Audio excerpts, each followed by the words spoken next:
I was watching a video by Nuclear Night this morning. I can't remember the title of it. It was something like, we need a word for it, or there is no word for it, something like that. And it was on the topic of involuntary sexual arousal amongst women in conditions of, I guess, sexual aggression or rape or sexual oppression of some kind. And how some rapists or abusers either use involuntary sexual arousal on the part of their victim as a kind of an excuse or a justification, or as a sign that that their actions aren't as aggressive as they obviously are. Yeah. I mean, I think there is. I know there's a counterpart in male terms. I know certainly I've read some of the literature on male rape, and exactly the same feature arises, that a lot of victims of male rape, male victims, are do find themselves involuntarily aroused sexually or have orgasm during the rape, and are just understandably very confused by that, and feel compromised, feel as if their bodies compromised them in some way. And a lot of the counselling that takes place around that is exactly around that, around trying to give people ownership of their bodies back, really,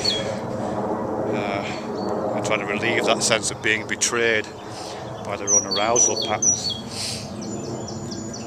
But I think there's a number of other bits of studies that kind of jut onto that. I mean, one is a set of studies that were done on, I think it was male college students, asking them if they were aroused by the idea of sexual aggression and rape. And a certain number, or quite a high number I think, said they were, and that was confirmed by what I think is called phallometric testing, which is where they've got this device which you put over your penis and which measures blood flow or something, or erectile functioning or something like that, so you can tell if their responses are accurate or not. And they would show people images, show the subjects various images of sexual scenes with different degrees of violence or of aggression being portrayed as part of that. And while there's a lot of variation, of course, quite a high percentage of the subjects do appear to be, I think it's something like 35%, do appear to be showing some, in that case, penile engorgement, because of, when looking at these images. Now, of course, there's no, as far as I'm aware at least, there's no studies being done on how that correlates with actual aggression. Whether those 35%, actually, it's obviously it's a sliding scale. It's not a harsh division. This 35% get aroused and the other 65% just simply don't. It's a much more a gradient than that.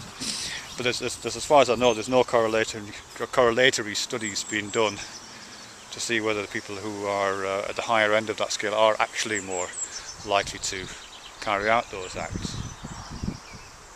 Which isn't to say those studies haven't been done, I'm just not aware of them. I think there's something quite interesting in there, really. Maybe it's, presumably for those men who are aroused by those images, even to a small degree, and maybe there's a kind of parallel. It is a case of their bodies letting them down. Because I think most men, and myself would absolutely be included in this, would be quite disturbed by the idea of being aroused by those kind of images, or by images of child porn, those kind of things. I don't think I've ever seen any child porn, but if I was to see any, if I was to find myself aroused by it, I would be really disturbed by that.